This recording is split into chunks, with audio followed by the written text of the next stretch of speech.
doing today?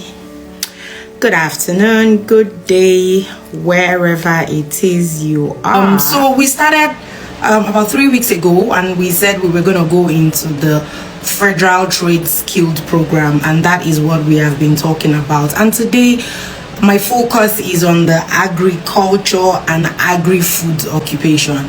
And just in case you're wondering, okay, what does that mean? So typically, like all the other streams in the trade sector, in the federal skilled trade sector, right, this covers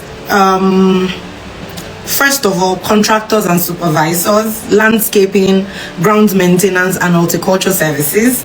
And then there's the agricultural service contractors and the farm supervisors. And then there's the butchers, the retail and the wholesale butchers.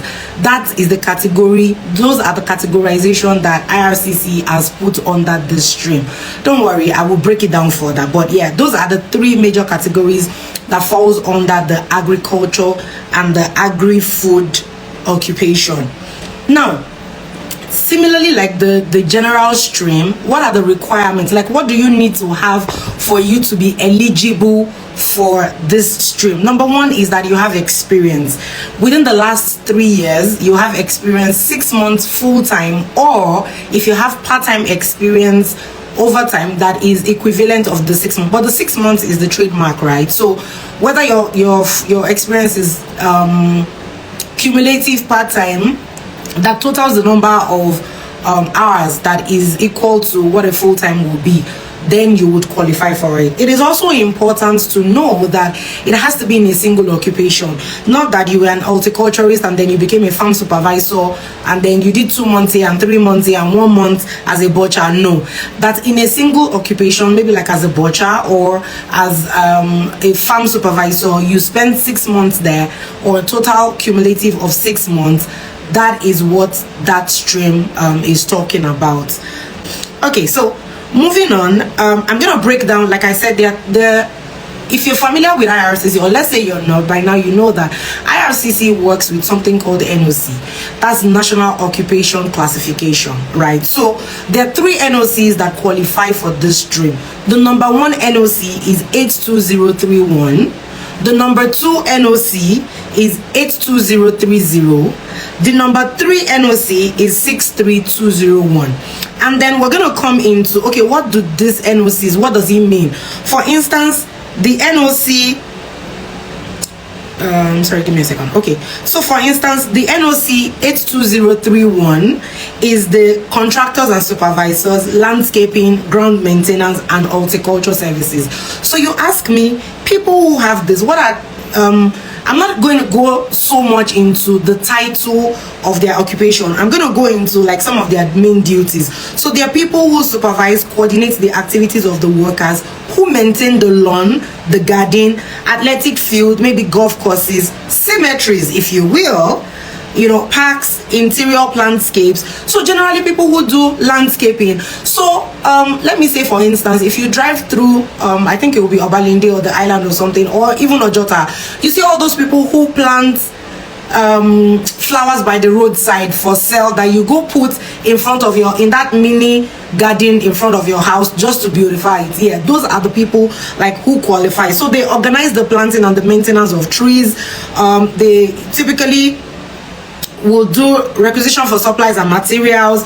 Well, for the supervisor role, they hire, train, you know, and plan work. But what I'm trying to say is, so generally that your lawn care contractor, those people who maintain nursery, right, the groundskeeper, the people that we would call the gardener.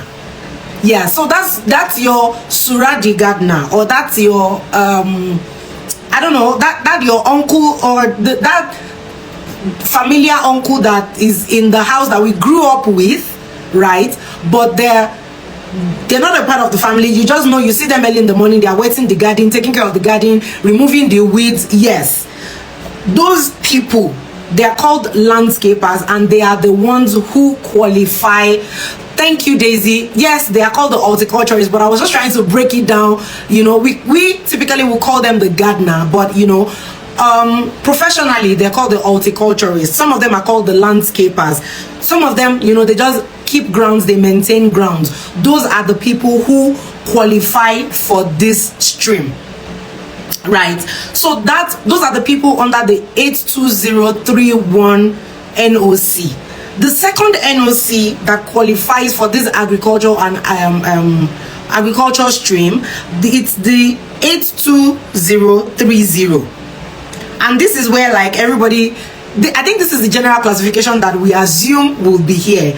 It's the 82030. And who are the people that we have there? So we have people who do crop harvesting, the farm supervisor, the farm foreman or the farm woman, the feedlot. So you know, people who sell like the people who manage the feedlot, like the guys who sell the chicken feed or the fertilizers, the manures, the what do you call them, all those farm products. Yeah, livestock breeders, the poultry farm foreman, the ranch foreman, the vegetable man. So you remember, you would I don't know, I grew up in Lagos, Nigeria. So you know, like, sometimes you will see those women coming out of the farm with their vegetables to sell, typically in the market. Yes, those people, because they grow these plants, they know how it works, they will qualify for this. So just in case you know somebody who's trying to relocate and that's what they've been doing and they're wondering, how do I qualify? I didn't go to school. No, and it does not require, you know. So you would ask me, what's the, of course, employment requirements. They need to be able to show that that's what they've been doing for the last 6 months, or for 6 months within the last 3 years before they apply. And the educational requirement, interestingly, is none. Like, there is no, I cannot see education requirements here. I do know though that for the barest minimum, you need to at least have an SSC. And well, I would assume most of them would have an SSC, but they can go write an SSC. But yes, they would qualify to be able to apply under this stream. And then the third NOC that we will be looking at is, this is a little interesting. It's the butchers, and it's the 63201. 63201. So you have the apprentice butcher, the butcher themselves, the head butcher, and the retail butcher. So you're talking about people who cut, trim, bone, and otherwise prepare custom cuts of meat. So I'm thinking frozen food stores, right? Because even though, I mean, when you go to the frozen food store to go buy your turkey or your fish, they have to cut it for you. I worked at one, God bless Talita Kumi Ventures. But yes, they will qualify to be able to apply as a butcher, right? So they prepare meat for special displays. They shape, lace, and tie roast. So again, I'm thinking, that guy who makes asun just down the road, yes, he will qualify to apply. Right? So they manage inventory, keep records of sales, they determine the amount, they ensure food storage conditions are adequate, and then maybe their managers too. So somebody who supervises, directs their work, or train other butchers. So you see, like, it really comes down to like the nitty-gritty of all the people that you see, like, they look like the roadside. Again, that's why it is called the trade skills. They would qualify to apply. Interestingly, those are the only 3 NOCs that qualify for this agriculture. I do know, and I would say that for like managers in agriculture, there's a separate stream for them called the agri-food stream. It's a completely different stream. It's because that requires a level of education that requires a first degree minimum or a 3 years post-secondary degree, but this does not. This is trade skills. So not necessarily somebody who's gone to school, but somebody who's done an apprenticeship somewhere, and that is what they currently do. Right, then I wanted to end this with some bit of statistics. So again, if you've watched any of the last videos that we did on this trade thing, I remember that I said that in 2022 was when the last general trade draw was done. So in 2023, it's been broken down into these 6 segments. If you don't know what they are, go and watch any one of our earlier videos. We've talked about the trade, the transport system for your that downfall driver and the conductors and the truck drivers. We've done all of that, and then we've also talked about the trade skills generally, as it were. And then we did talk about We did talk about the trade occupations, the transport occupations. That's why now we're talking about the agri. So again, I wanted to come to a bit of statistics. So in 2023, there were 2 draws done specifically for this agriculture stream. And you know what that means is just these 3 NOCs that I have mentioned are the 3 NOCs that qualify to have been in that draw. So again, the NOCs are 82031, 82030, 63201. You can read further on it on IRCC website if you like need more clarification on that, or send us a message, send us a DM. We will be glad to answer you. So this draws, there were 2 draws that was done in 2023, and the first one was done on the September 28, 2023. 600 invitations was issued out. Like, can you beat that? Sometimes IRCC will do only 3,005 invitations. Sometimes they will do 1,005. This time around, it was 600 specifically for this stream.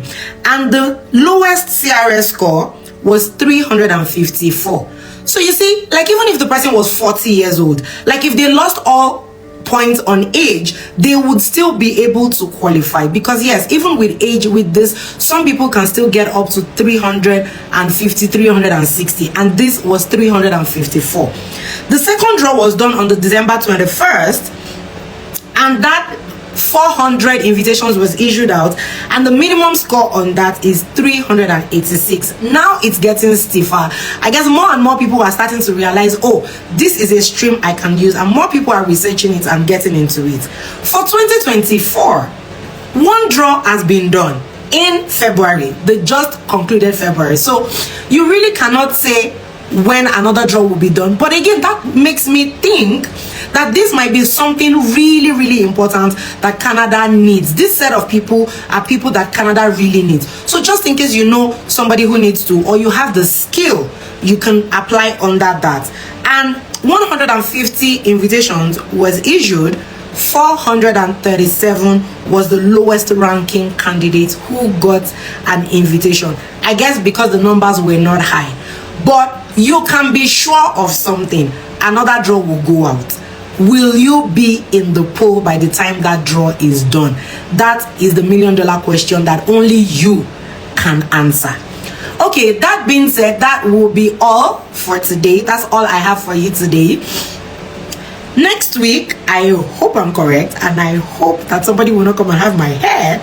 Next week, we should be talking about French language or healthcare. I'm not sure. I will confirm that. Stay tuned. Turn on your post notification. It will be either of the 2, but whichever one we're doing next week, we will either be talking about French language proficiency or the healthcare occupations. Again, we've done healthcare occupations before. Now we're going to be talking about it from the trades perspective. So you don't want to miss that. You want to turn on your alarm. Same time, 8 p.m. Nigerian time, 12 p.m. Mountain time, and I will be back here talking about these trade skills. I think it's really beautiful that Canada gives an opportunity for people who do not need so much of education to be able to come into the country and better themselves, and of course better the economy. I will see you next week. Bye.